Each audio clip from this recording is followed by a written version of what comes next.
Соңғы 25 жылда әлем халқы 2 миллиардқа өсті. Анығырақ 5,7 миллиардтан 7,8 миллиард адамға. Өсім 35%-ді құрады. Алайда баланс жайлы айтудың еш мағынасы жоқ. Әр ел өзінше көбейді. Канадалықтар 8 миллионға, британиялықтар 10 миллионға, есесіне қытайлықтар 200 миллионға, ал индиялықтар 400 миллионға. Ал нигериялықтар қазіргі Германия халқына сай адамға өсті, яғни 98 миллион адамға көбейді. Алайда барлық елдер өскен жоқ. Мысалға, Ресей Федерациясының халқы саны өспеді. 25 жылда 2,3 миллионға азайды, яғни 1,5%-ке. Ал Қазақстан халық саны 4 миллионға өсті. Халық саны және оның өсімі мен құрамы экономикаға зор әсер етеді. Қарапайым мысал, шашқа тағатын әдемі резинка жасаумен айналысамыз делік. Яғни бұл резинканы 8 бен 12 жас аралығындағы балалар қолданады. Ал бізде 8 бен 12 жас аралығындағы қанша қыз бала бар? Ал енді дәл осы бизнесмен қытайлық азамат халық саны 20 миллионнан асатын Шанхай қаласында айналысса ше? Кімнің бизнесі өрге домалайтыны анық қой. Халық саны көп болса, бірінші бизнесте бәсекелестік болады, екінші тұтынушы көп болады. Ал үшінші, Генри Форд айтпақшы, энергиялық күш-қуат көп болады, яғни жұмыс күші. Демографияның экономикаға басты әсері бұл емес. Экономикасына демографиялық қазандық бұдан әлде қайда зор әсер етеді. Демографиялық қазандығы үлкен елді мысал етіп алайық. Себебі бізде соншалық үлкен қазандық жоқ. Яғни Ресей Федерациясын мысал ретінде көрсетейік. Бұл диаграммадан зейнет жасындағы ерлердің зейнеткер кемпірлерден әлде қайда аз екенін байқауға болады. Алайда бізге маңыздысы міне мынау қазандықтар. Яғни Ресейде 40-тан асқандардың саны 20 жас шамасындағылардан 2 есе көп. Дәл осы диаграммада адамдар 3 топқа бөлінген, байқаған шығарсыз. Яғни балалар, еңбекке қабілеттілер және зейнеткерлер. Яғни еңбекке қабілеттілер өздері үшін емес, зейнеткерлер мен балалар үшін де еңбек етеді деген сөз. Себебі мемлекет зейнеткерлерге зейнетақы беру керек қой. Сонымен 20 жыл өте шықты делік. Яғни кешегі саны 2 есе көп болып тұрған жұмысшылар зейнеткерлер атанады. Ал оларды асырайтын ізбасарларының саны 2 есе аз. Бұл мемлекет үшін үлкен қиындық. Мұндай қиындықты дәл қазір Жапония бастан өткізіп жатыр. Көп созбайын, бір ғана факт. Жапонияда балалар памперсінен ересектер памперсі көп сатылады. Алайда Жапон экономикасы өсім көрсетуде, себебі оларда қазандық емес, қалыпты тоқырау, яғни аз-аздап азаю. Дәл Ресейдегідей бірден емес. Анығында әр елге бұл әртүрлі әсер етеді. Мысалға, Қазақстанда осы жылдары өсім аз болады деп күтілген. Себебі 1995-1998 жылдары туу аз болды. Енді сол жылы туғандар әрине аздан аз бала тууы керек болған.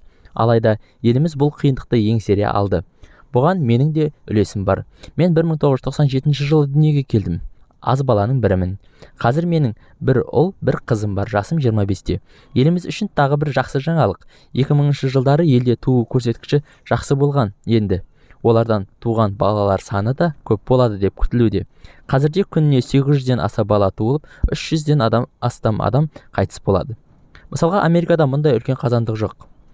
Бұл диаграммасында қарап шықсаңыз болады. Демография мен экономика байланысы тауық пен жұмыртқаның байланысындай. Қайсысы бұрын пайда болды деген сияқты. Яғни елде кризис болса, туу азаяды, ал экономика жақсарса, туу көбейеді. Алайда кейбір сарапшы пікірінше, тым экономикалық еркіндік туу көрсеткішін төмендетеді. Менде бәрі бар, бала маған не керек деп мысық асырап жүргендер бар ғой. Қазақстандағы өсім көрсеткіші неге төмен? Бірінші фактор бұл урбанизация, яғни ауылды тастап қалаға көшу. Бір ғана факт. Қалада ауылдан қарағанда 40% аз туу көрсеткіші байқалады. Өзбекстан халқы осы себептен Қазақстаннан жылдам өсуде, яғни халқы ауылдық елді мекенде тұрады. Өзбекстанда жалғыз миллионер қала бар, ол Ташкент. Ал бізде 3, Алматы, Астана мен Шымкент. Астана алғаш салынып бастағанда 2030 жылы халық саны миллионға жететін қала болады деп еді. Қазір 2022 жыл миллионнан асып кеткелі қашан? Ауылдық жерде бала бағу шығыны қаладан әлденеше аз. Әрі ауылда бала тегін еңбек күші, және ең соңғысы ол менталитет. Ал қалада тар пәтер, әрі ол жалдамалы болса, қазаққа қалай ренжисің? Урбанизация тақырыбын жабайықшы. Екінші кедергі ол заң. Заң. Жоқ, әрине. тумаңдар, өспеңдер деген заң жоқ. Алайда босанған келіншекке декреттік төлем 1 жыл төленеді, яғни 1 жылдан соң ол жұмысқа шығуы керек. 1 жасар баланы қай балабақша қабылдайды? Әрі бұрын жұмыс орны босанған келіншекке 2 жыл сақталатын. Тағы бір заң, көлікте әр балаға арналған кресло болу керек. Сонда мен көлігімде 2 кресло сатып алуым керек. Ал келіншегім такси шақырса, 2 креслосы бар такси болу керек. Айналайындар-ау, Америкада тұрып атқан жоқпыз ғой. Жерге түссеңдер. 3-ші кедергі, стимул жоқ. Енді жоқ емес, бар. Мысалға, біз бірінші баламыз дүниеге есігін ашқанда 100 000 теңге мемлекеттен алдық. Күлкілі, иә?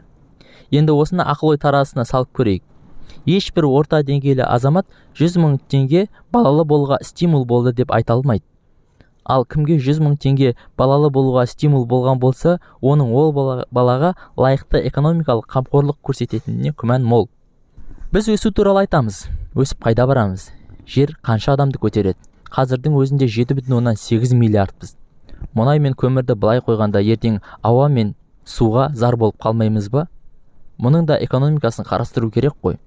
Осы тақырыпта видео көргіңіз келсе, комментарийге көргім келеді деп жазыңыз. Көп адам сұраса жасаймыз. Ал әзірге біз қазақ деген аз ғана халықпыз. Олан ғайыр даламызды жауға бермес үшін бізге өсу керек. Светті өшіріңдер, жатамыз.